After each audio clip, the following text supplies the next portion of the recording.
Here's a question. Do you believe in heaven? Various polls find that somewhere around 80% of Americans do. But a Harvard-trained brain surgeon wasn't so sure until he spent a week in a coma and came out with an incredible description of the afterlife. My co-anchor Terry Moran has a story. A mild afternoon in Lynchburg, Virginia, and Eben and Holly Alexander are at a high school soccer game cheering on their 14-year-old son, Bond. They are a perfectly ordinary American family with an extraordinary story.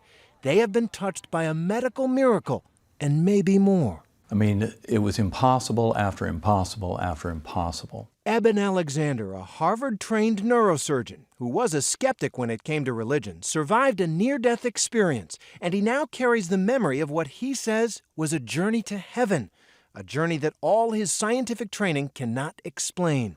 On November 10th, 2008, Eben awoke with a searing headache. When his wife Holly checked in on him, he was having a tremendous seizure. And I said, say something. And he didn't say anything, so I called 911. Eben was rushed to the hospital where he worked as a neurosurgeon. The only word we could truly make out was help, and the rest of his verbalization was purely screaming. Eben Alexander had been stricken with an extremely rare and virulent E. coli meningitis infection that was ravaging his brain, plunging him into a coma. I mean, I was trying to die. In fact, doctors gave him almost no chance to live and told his family if he did survive, he'd be brain damaged for the rest of his life. His eyes were just off and cocked.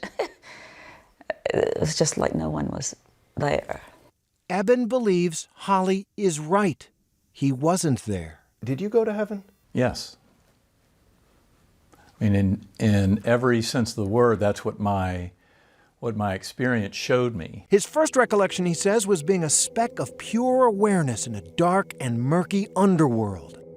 And then I was rescued by this beautiful spinning white light that had a melody, indescribably beautiful melody with it, that opened up into a bright valley.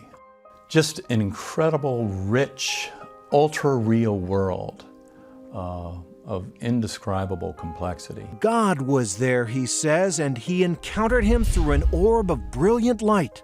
He soared on the wing of a butterfly with a beautiful young woman as his companion, and the young woman gave him a message to take back from heaven.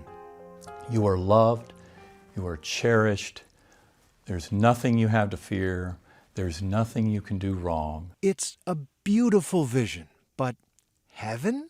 A lot of people are going to say, Doctor, it was a hallucination. Your brain got zapped by this disease, all the wires got crossed, and you saw a girl on a butterfly wing, and you were spinning up in a melody.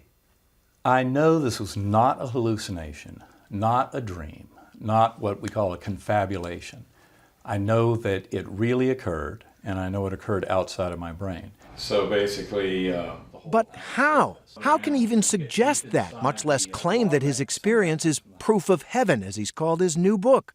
He showed us his brain scan. It wasn't leaving any part of my cortex unaffected. So your conclusion is because all of this outer area, which is the higher functioning, was covered with the infection, what you experienced in the coma wasn't part of the brain. Right. Many neuroscientists are deeply skeptical of Eben's claims, arguing his brain must have produced his vision somehow, most likely as he came out of coma.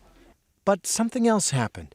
After he recovered, Eben, who was adopted, saw a picture of a sister from his biological family who died years ago, a woman he never knew. And I knew who my guardian angel was on the butterfly wing.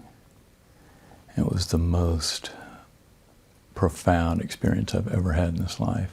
Your sister, by birth, and from a family that you didn't know because you were adopted, who died several years ago, who you had never met, you saw while you were in coma. Yes. And that was the key. That explained everything. Smells good, that's for sure. Dinner time at the Alexander home. Come, Lord Jesus, our guest to be, blessed. They were not a particularly religious family before Eben's coma. He was a skeptic. Not anymore. This proves that our soul, our consciousness, our spirit doesn't depend on the existence of the brain and body at all, and easily is actually freed up to a much higher state of knowing when it's freed from this body.